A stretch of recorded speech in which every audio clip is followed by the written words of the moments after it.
start by sharing my screen with you. And let's start on the talk today. And that's what we're going to talk about today, whether you can improve your bridge memory. And we'll look at some aspects of that.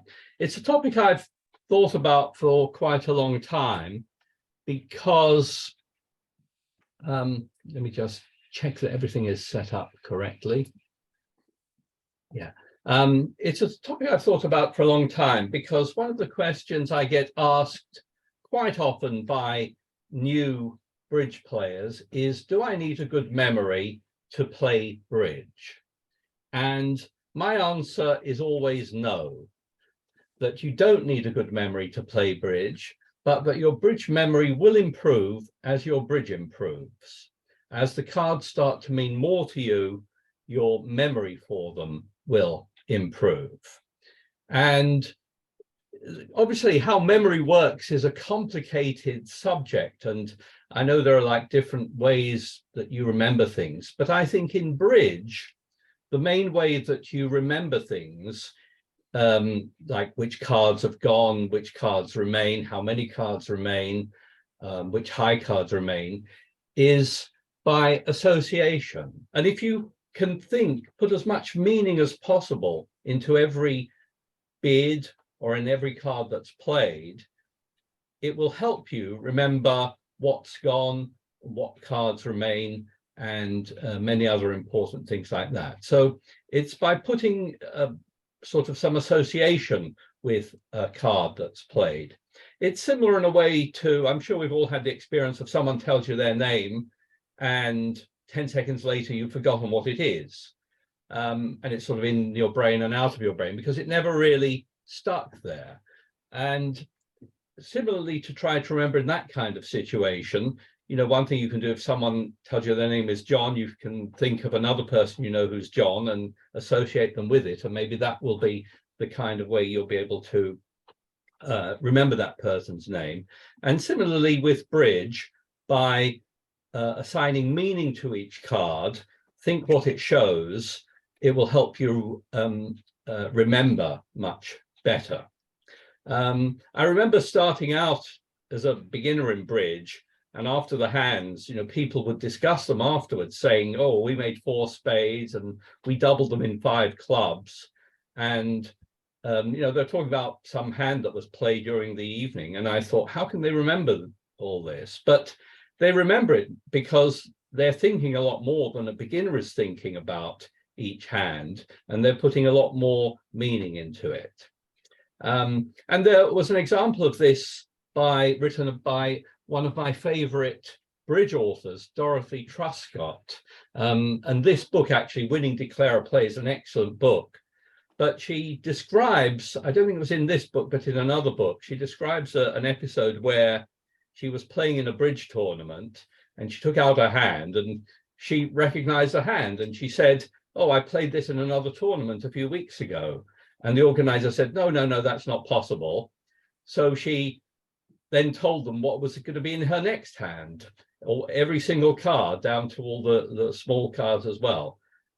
So she obviously had a great ability to recall the hands. Now, is she a good bridge player because she has a brilliant memory, or is it the other way around? Does she remember these cards because she's a very good bridge player? And that's what it is. It's not that all these bridge players these expert bridge players who can remember things about hands they've played have brilliant memories. It's because they've been thinking about the hands and they put all kinds of meaning into every card and every bid. So how can you improve your bridge memory? Well, the first thing is to make a plan. If you're playing, and we'll look at this both as declarer and as a defender, you need to make a plan when you see the hand. You need to work out where you're going to make your tricks, and that will very often help you remember how the cards are, which high cards are still outstanding. You need to think about what the play of every card means. And we'll look at some examples of all of this in a moment. And also try and make deductions from the auction, either bids or people failing to bid, are all these things you should be thinking about. And try to keep track of any suits in which you're interested, especially, in a suit contract, you'll be keeping track of trumps, but you may well be keeping track of other suits. And that involves keeping count of some suits. Now, I'm not going to say you should sort of try and count everything, but at least start off by counting things that are important to you as a declarer or as a defender. Take note of any discards, either from your partner or by the opposition, and take note of any signals that your partner makes. So these are all key parts to what I'm going to call improving your bridge memory.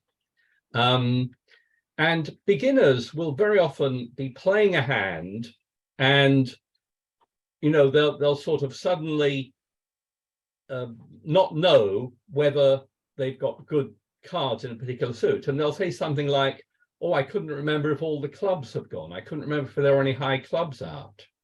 And they say it's like they can't remember, but really they didn't forget because they never knew. They never made that plan. And beginners will sort of cash tricks without making a plan, without counting, without watching what's going on. And then they'll say, "Oh, I didn't remember what was out." Well, they didn't remember because they never knew in the first place. So, making that plan is really a key part of having a good bridge memory, I'll say. And I'm going to look at some examples of all of this in a moment. But for example, your partner leads a king. That shows something about what they've got. They presumably might have the queen or a doubleton. In no trump, your partner leads a low card. That means they should have at least one honor in their hand, but not a sequence of honors. So that might help you sort of try and imagine what kind of hand they've got. If you're a defender and declarer doesn't start by drawing trumps, perhaps they're planning to ruff some losers. Perhaps that may help you visualize what might be about to go on that hand. So there are all kinds of things, and it comes up again and again on nearly every hand, that if you can sort of try and assign meaning to every card that's played, it will really help you keep track of what's going on. There's one other thing I wanted to mention, which some people sometimes go wrong in, which is keeping track of trumps, or any long suit it really applies to. But there are two normal methods, and we'll look at them both, of keeping track of trumps. So if you're declarer and you're drawing trumps, one common way of keeping track of them is, after a round or two have been played, count how many trumps have gone and how many trumps remain. But there is another method you can deploy, which is at the outset, count your trumps, determine how many trumps your opponents have, and count them down as they're played. And I know a lot of bridge teachers recommend the second as a superior method of keeping track of trumps or any long suit. Although obviously most of you are experienced bridge players, and whatever works for you is fine. But I know some people do recommend the second rather than the first method. Some people may have another method of keeping track of trumps. I don't know, but those are the two main methods. So we'll look at some examples of all of this, and I'm actually going to shift to some hands which we're going to look at, and I hope you can all see this hand, and we're going to try and put all of this into practice. So here's a hand where you've opened one spade, there was a 2-heart overcall, North bid 2 spades, and you jump to 4 spades. Your hand is, what is it, 1, 2, 3, 4, 5, 6, 7, 8, 9, 10, 11, 12, 16 points. So you're perhaps a little light for 4 spades. On the other hand, if you use the losing trick count, you've got 1, 2, 3, 4, 5 losers there. So you would bid at 3 or 4 spades there. Anyway, the opponent's lead the ace of diamonds. And what you're going to do, of course, on this hand, the first thing is make a plan. And in a suit contract, we're going to count our losers, or expected losers. So let's look at the spade suit. I don't think I'm going to lose any spades with a normal distribution, but I'm going to lose a heart and 2 diamonds. I hope I don't lose any clubs, but I hope I'll just lose those 3 tricks here. And we're going to use this hand as an example of different ways to count the trump suit, because we're going to draw trumps on this hand. And as we do that, we're going to keep track of how many trumps are still out. So they lead the ace of diamonds, and let's suppose they take the first one, they take the second one, and they play a third diamond, which we ruff. Okay, and now I think we're going to turn our attention to trumps. And if we play the first round, everyone follows, play a second round, and West discards. And if we were using method 1 here for keeping track of trumps, what we would do at this point maybe is take stock of how many trumps have gone. We've drawn 2 rounds, but West discarded, but I ruffed 1 as well. So that's 8 trump have gone. So it's 8, 9, 10, 11, and that means there are 2 outstanding trumps. And so what you would do here is draw them both. There's no reason not to. And draw the last trump, and then you'll try and cash your clubs. And barring a horrible club break, you'll be able to make the remaining clubs, and then you'll just lose a heart at the end. Okay, you'll make your 10 tricks. So that's one way of counting trumps, keeping track of trumps. Let's try and do it with method 2 and see how that differs. So the lead is exactly the same as before, but we're going to, before we play to trick 1, we're going to look at the trump suit and count how many spades we have, how many the opponents have. So here we have 8 spades, so the opponents have got 5. So we're just going to keep a note that there are 5 trump still outstanding. And we're going to play exactly as before, roughing the 3rd round. Then we're going to draw a round of trump, and when both opponents follow to that, we now know that's gone down to 3. There are now 3 trump outstanding. We're now going to play another round of spades, and this time East follows but West doesn't, so that's 1 trump has gone, and there are now 2 trump outstanding. And you can now see with 2 trump both in the East hand, you're going to play exactly as before, but you're going to draw them both. So the play is going to be exactly the same here, and I leave it up to you to decide whether you want to keep track of trumps using the first method I described or the second method of counting down how many the opponents have got left. Some people find one better or more reliable than the other. Any comments or questions? Otherwise, we'll go on. Let's have a look at another hand here. And here's one where you're playing in 6 no trump, and the opponents lead the queen of clubs. And the first thing you're going to do in a no trump contract is count your top trick. So I'd like you to do that now. And in a moment, I'm going to launch a poll. And the question is, how many top tricks does Declarer have? So this is the first part of making your plan. How many top definite tricks do you have?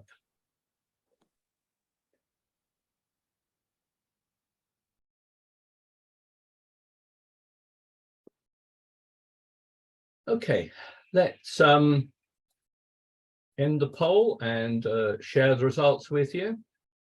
And the vast majority, 75%, have gone for 11. However, 25% of you have given another answer.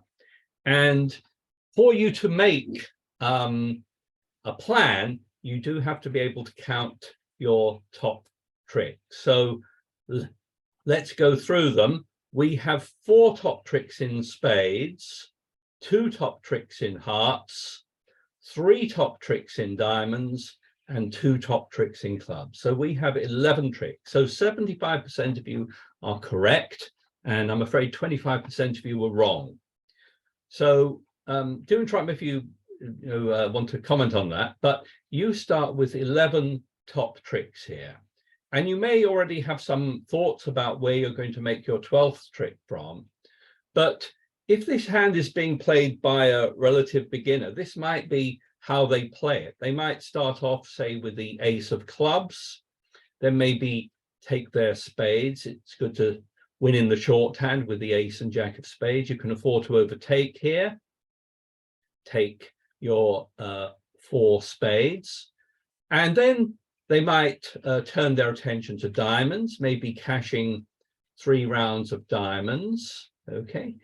And when they played their 3rd round of diamonds, the beginner typically isn't really sure about the diamond situation. And if I were to ask them how many diamonds are still outstanding, how many diamonds do the are still in the east-west hands, they would sort of look at you blankly. They wouldn't necessarily know the answer.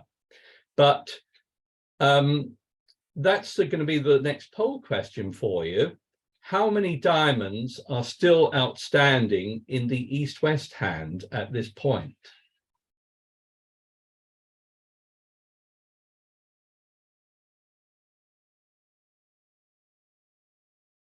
And most of you have gone for 1, with a few going for 0 and going for 2. And of course, the only way you're going to really know this is if you've made a plan at the beginning. So in other words, if I rewind this and look at the diamond situation, you can see you've got 1, 2, 3, 4, 5 in the north hand, 2 in your hand, you've got 7, the opponents have got 6. And as you play the other cards, you should sort of try to keep track of those 6. See, for example, if any of them get discarded when you're playing the spades, and if not, whether people follow, whether the defenders follow when you play the ace, king, queen. So if I replay this, you'll see when I play the spades, no one discards a diamond. And when you play the diamond, everyone follows to 2 rounds. So when you play the 3rd round, there's still 1 diamond out. And you'll only know that really by making a plan and by keeping track of the diamonds. So a beginner here won't really know what to do now, but a more experienced person will know that what they can do. Play a diamond. Yeah. Where are you coming from? Really? Okay, I think someone's got some background noise. I thought they were asking a question. I'm just going to mute everyone. So the way you can make this now, of course, now you know there's just 1 diamond out, is to lose that diamond.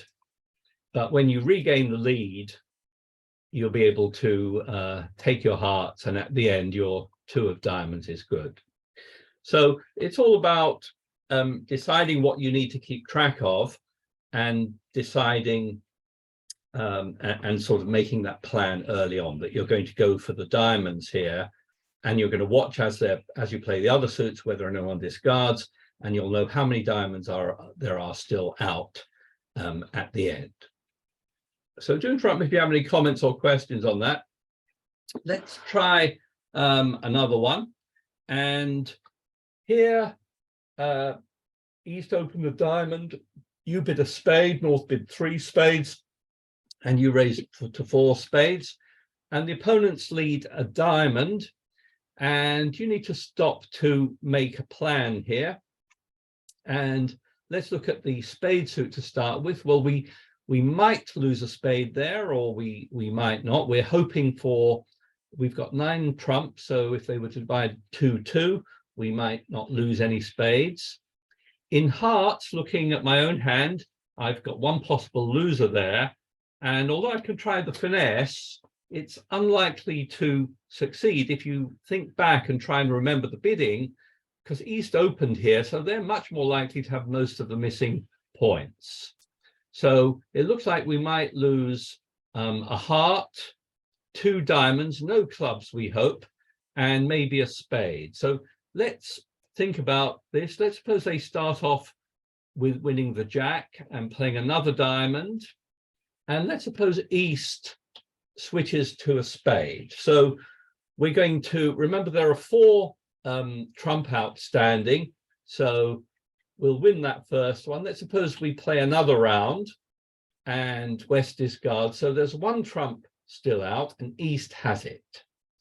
So let's see what we're going to do next. You may think you've got to try the heart finesse here, but there's actually a much better option, which relies on the fact that you know that East has got the jack of spades.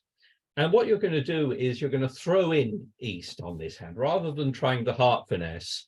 If you think back to the bidding and the play, you're going to throw in East. And what you're going to do is play off your other clubs. You don't care if this gets roughed, by the way, because if it gets roughed, it's being roughed by the jack of spades. You're going to get rid of the clubs from the East hand in particular, and then you're going to just throw in East with a trump. And East now has to win that. And if we bring up the 4 hands, you can see East is now what's called end played, because they'll either have to lead a heart into dummies ace queen, or if they lead a diamond, it gives you a chance to rough in one hand while you discard from the other. So here the winning play is to discard a heart from your hand while you rough in dummy, and now you won't lose any heart tricks. Now you'll play your heart and that will be the only loser. So you'll make your 10 tricks there. So again, perhaps thinking about the bidding, thinking about the play may steer you towards the winning play. Is it memory that's made you play this way? Certainly memory's played a part, but really making a plan is sort of so much a part of that. Let's have a look at another one. This was a hand that was actually played last month, and I wanted to look at this.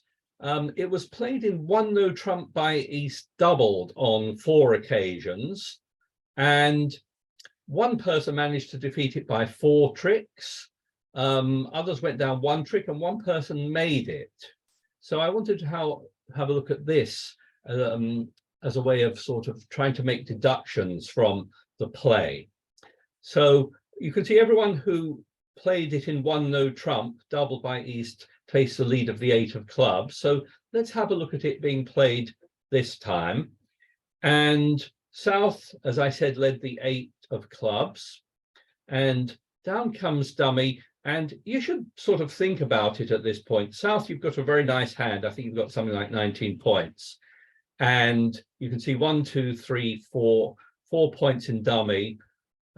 East has got a typical around 13 points. So you have the balance of points between you and North, but North doesn't have much. North's just got a few points. Anyway, let's go on and see what happens. You lead the 8 of clubs. Your partner plays the 10, and declarer wins with the jack. And I've got another poll question for you. No, that can't lead the 8 of clubs. It hasn't got it. Sorry, South led the 8 of clubs. Yeah. He hasn't got the 8 of clubs. Well, South has led the 8 of clubs. Can you not see that? Oh, I see. There's out of the 12 cards. Yeah. Okay. Yeah. So South led the 8 of clubs. Mm-hmm. Your partner played the 10 and declarer won with the jack. And I've got another poll for you. And the poll's got 2 parts to it. The first question is, who has the king of clubs? Okay, you're looking at this from South's point of view. And how many clubs are still outstanding in the North and the East hands? So have a little think about that. And I'm going to launch a poll. The question is, who has the king of clubs? And how many clubs are still outstanding in the north and east hand. So after this first trick, how many clubs in total do north and east have between them? And this is an example of kind of thinking you need to be trying to do. So let me launch that poll.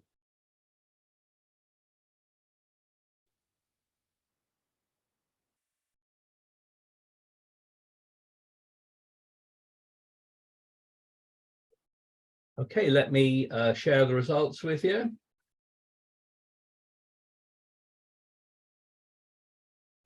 And for the king of clubs, most of you have said east, 79%, with 4 people saying north and 3 people saying they can't tell. And how many clubs are still outstanding in the north and east hand? Most of you said 2, but there are answers for 3, 4, or can't tell. Well, let's figure it out. If you lead a club, and if north had the king of clubs, they should have played it. Third hand should play high. So if your partner had the king and 10 of clubs and chose to play the 10, they made a very bad mistake. East has the king of clubs here, if you trust what your partner played. So east should have the king of clubs here. The other thing I asked is how many clubs are still outstanding. Well, let's see. 4 are played in this trick here. You've got 4 in your hand, that's 8, 9, 10, 11. So there are just 2 clubs outstanding between the north and the east hand. And you can think about how they might be distributed. East, we said, has got the king, and that can't really be a singleton, or very unlikely to be if they've, so it can't be a singleton because they've played the jack here. So there are 2 clubs outstanding, and it could be that north has got 1 and that east has got 1 plus, which would be just the king there, or it could be that east has got the remaining ones. Anyway, let's see what happened on this hand. The jack won, and this is the time that I think they actually made it, because south won the king of diamonds, and absolutely in this case should really continue with clubs. I mean, you don't know exactly how they're divided, but you're going to force out the king of clubs here, and then get back in and take club tricks. But south obviously didn't really have this as a plan, and they made the very strange play of playing diamond. So playing a diamond, which is presumably declare a suit, seems like a very poor choice. Their partner won the ace, and they played another diamond back. So declare is now starting to discard clubs. They played a spade now, and declare won with the ace. And here declare played the 9 of clubs, and that's also a mistake, because it's possible that the king of clubs is a singleton in the east hand, so really you shouldn't be playing the 9. Anyway, north discards, east wins the king, and then goes back to the diamond suit, which is now established. So poor south has to end up discarding things that might otherwise make tricks. And in the end, they're just going to make these 3 tricks. They're going to make the last 2 clubs and the ace. How should it have been played? Well, here, again, they led the 8 of clubs. The 10 loses to the jack. They led a diamond. And again, they played the king, which is reasonable. And then south correctly carried on with clubs. And it turns out that allows east to make their king, because your partner is void in that suit now. But even though you're going to lose this one, you've set up 2 clubs for yourself. So now what happens? They played another diamond, and this time north won their ace, and north made the very good play of leading into dummy's weakness here, leading a heart, and that actually allows south to win with the 10 there. and cash their 2 clubs. So they played the ace of spades now. They played their ace of hearts. A king fell, so they're able to play their queen, cross over to their partner's jack. And in the end, declarer just made 1 more trick and just made 3 tricks, which is what really should have happened. But a lot of the defense didn't really find the right defense. And I think if you lead a club on this one, it is worth trying to work out how the clubs might be divided, and that may affect how you play this. It's a terrible defense, of course, for South to play diamonds here. Once East has started leading diamonds, you're just setting up declare a suit for them. Let's have a look at another one, and this is actually one that showing how it was played. It's not an example of how it should be played, and this was actually from a pinner club game that was played recently, and the bidding was like this. North opened a club. East, surprisingly here, didn't bid initially. Went 1 spade, 2 clubs. Then they came in and bid 2 diamonds, so that's a bit odd. 3 spades, 3 no trump, and you're on lead against 3 no trump. And before you lead, you should sort of try and think about what the bidding has showed. I think it shows that North has got a long club suit, that South's got a long spade suit, and North should have a diamond stopper, really, to be bidding no trump after you've overcalled. If I click on the GIB link, you'll see the good news is you can defeat this contract, but this is actually how it went, how it was played. So they led the 5 of diamonds. The 6 is played from dummy. Your partner plays the jack, and declarer won the trick with the king. And I've got another poll for you here, which is similar to the last one. Who has the queen of diamonds? And how many diamonds are still outstanding in the north and the west hand? So take a little time, count the diamonds, work out how many diamonds are still outstanding in the north and west hand together, and also see if you can tell me who do you think has the queen of diamonds.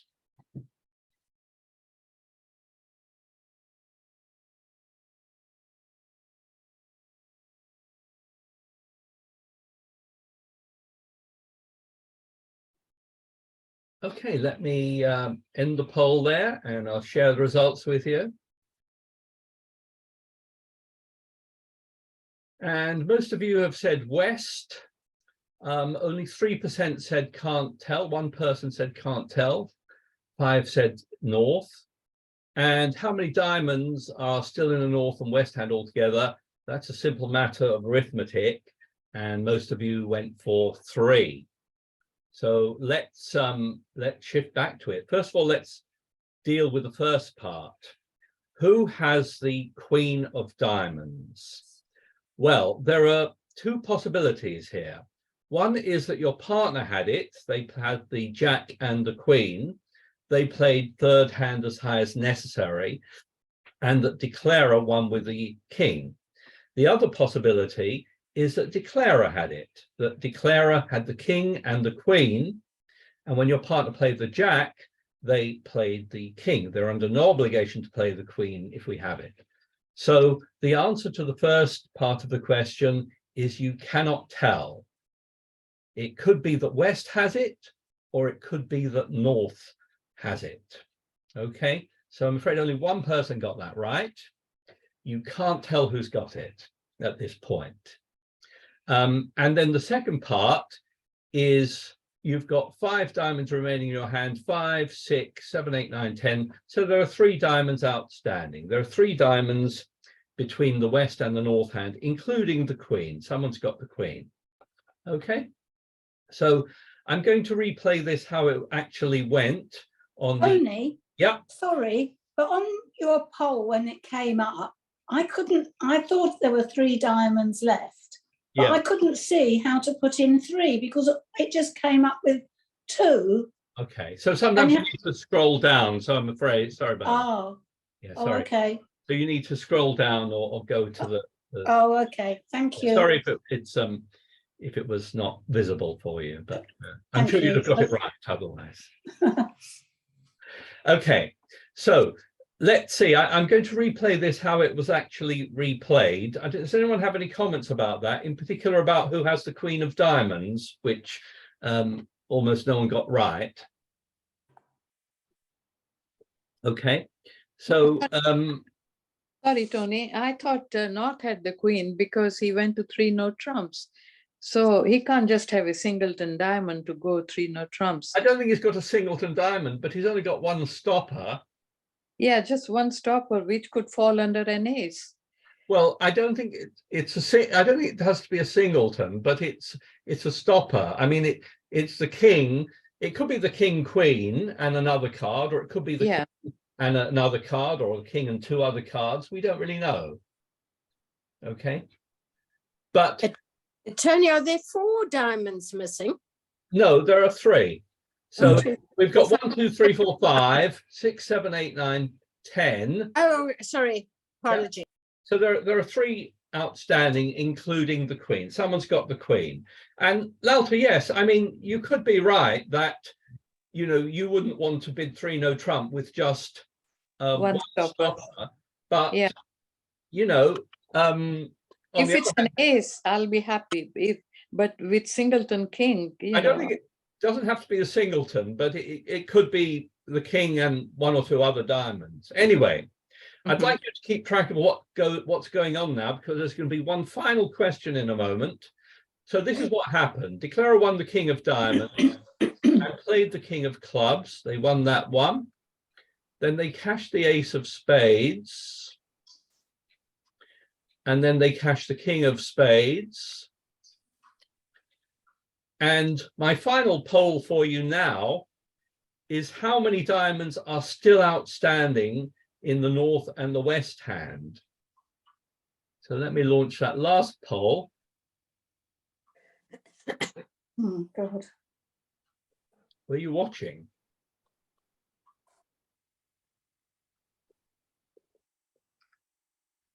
Okay, let's end the poll there and share the results the last time.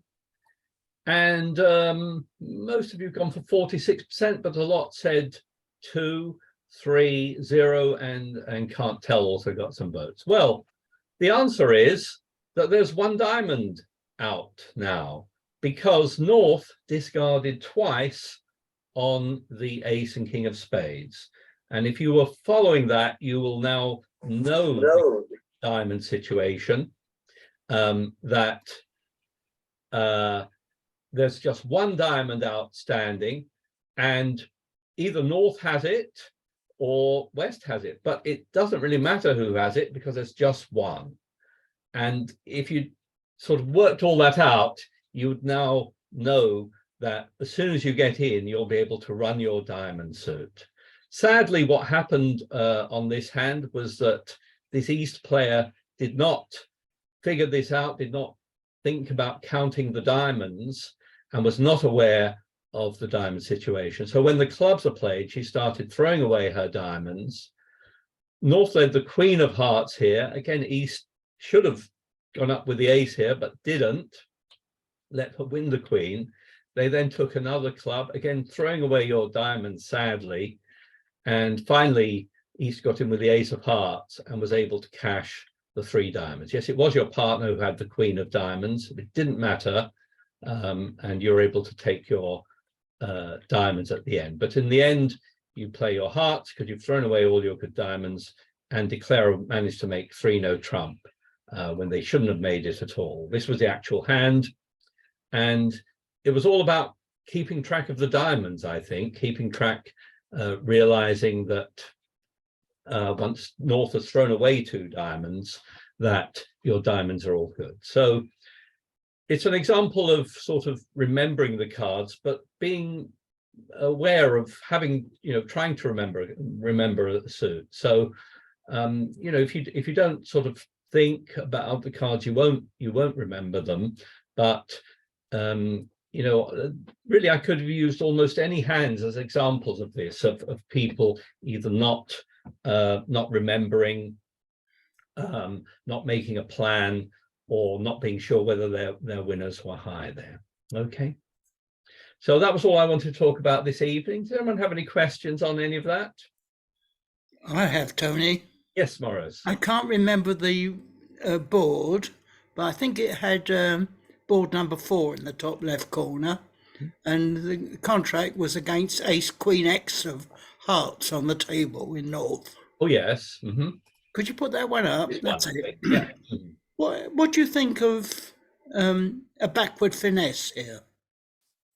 Tell That me is how that would work. Well, the thing about it is you've established, and I agree, that the majority of the points are going to be in the West Hand now. Yeah. The missing points. And therefore, if you play the 6 of hearts to the Queen, Yeah. you're establishing 2 tricks. Well, the Queen will lose to the King, right? I know, but if you're doing the finesse the other way round, it's going to lose in any case. But if the King's on the left, you're going to only make 1 heart trick. If the King's on the left, you're going to make 2. If it's on the right, you're only going to make 1. No, I mean, on this layout, if you try the heart finesse, you'll always lose a trick there, won't you? Are you saying you should lead the Queen? No, what I'm saying is that when you're in the south hand, no hearts being played, assume the King is on your left, not your right. But it's more likely to be on your right, isn't it? Yeah, I know, but there's a chance it could be on your left. Right. So in that case, the finesse would succeed. Yes. Right. But a much better option, especially bearing in mind the bidding, is to establish it at the end. Yeah. To throw in east, which you can do because they've got that last trump. Yeah. Anyway. Gotcha. Thanks very much. Very interesting. Anyway, thank you all very much. We'll end the talk there. If anyone wants a partner, you can speak up now, or you can just join the game.